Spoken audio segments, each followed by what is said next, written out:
Há 2 dias atrás, se não me engano, faleceu nosso colega de Itajubá, ele formado mais cedo, né, do que a minha turma, mas uma pessoa extremamente inteligente e que ocupou diversos cargos ao longo da vida, alguns talvez até polêmicos, mas que foi tremendamente importante para nós da Copel. É difícil talvez para os mais novos saberem que o César nos ajudou na luta contra a Copel, a favor contra a Copel, a luta pela Copel, a luta contra a venda da Copel, contra a privatização da Copel, num momento absurdo. E ele nos ajudou a criar instrumentos de organização, como a Associação de Profissionais da Copel. Na época, nós, na década de 80, fizemos muitas reuniões no Instituto de Engenharia para discutir estatutos, a validade de uma associação de profissionais.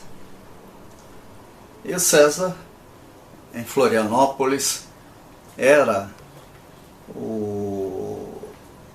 não sei se diretor ou presidente da Associação de Profissionais da Eletrosul.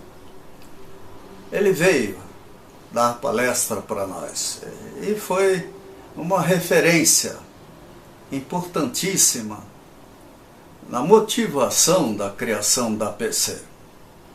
Os mais novos terão dificuldades, talvez, de lembrar, porque não viveram essa fase, né? Muitos que hoje estão por aí nasceram naquela década.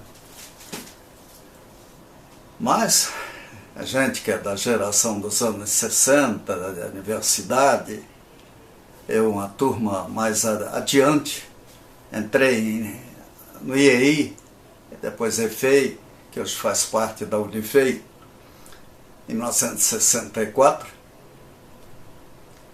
até enfrentando propostas colocadas pelo diretório, em nome do qual o César falava. E assim, adversários ou não, em política já não tem inimigo, a gente tem adversários, nós pensamos, cruzamos a caminhos diversas vezes. Ele primeiro na Copel, depois foi para a Eletrosul, onde ele firmou carreira, chegando a secretário de Estado e alguns governadores, se não me engano, Espiridião a mim. E na fundação, na luta pela Copel, que na época diziam que não valeria nada, que daria prejuízo,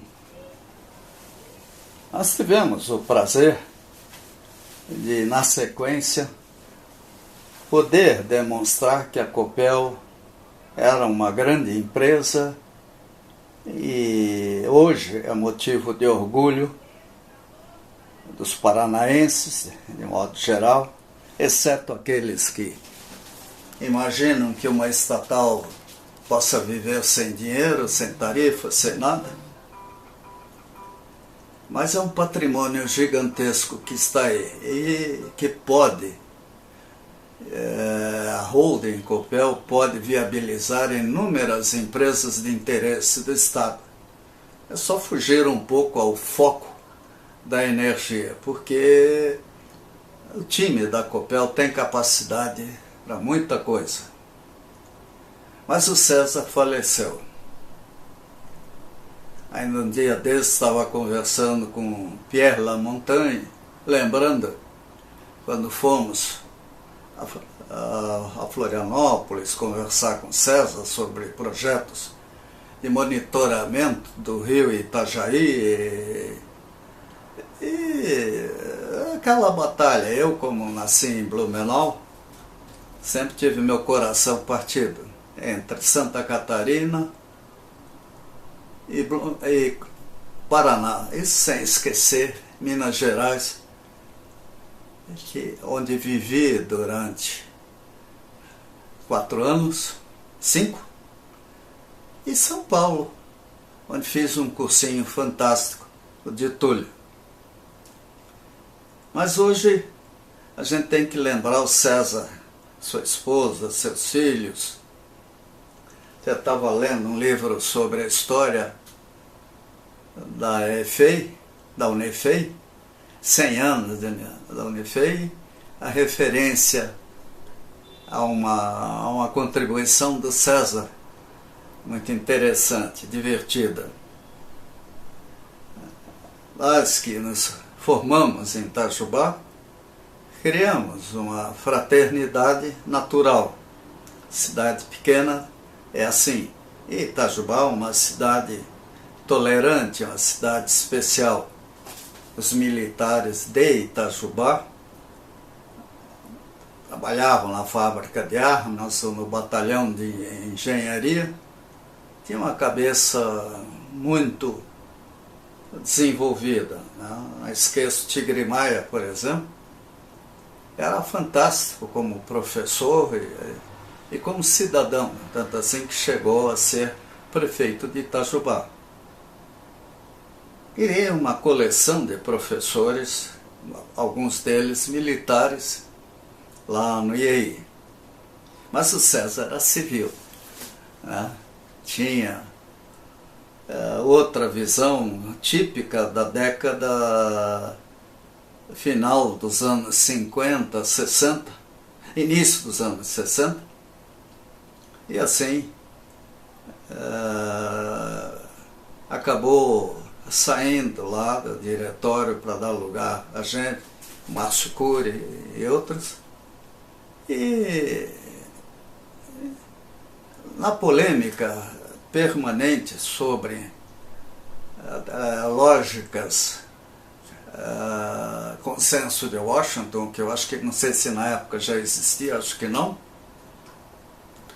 mas de interesses norte-americanos e os nossos interesses, a gente divagou, oscilou entre diversas filosofias. E o César, para mim, foi uma referência, e principalmente para a APC, Associação de Profissionais da Copel, quando foi criada, antes, na criação e depois. Por quê?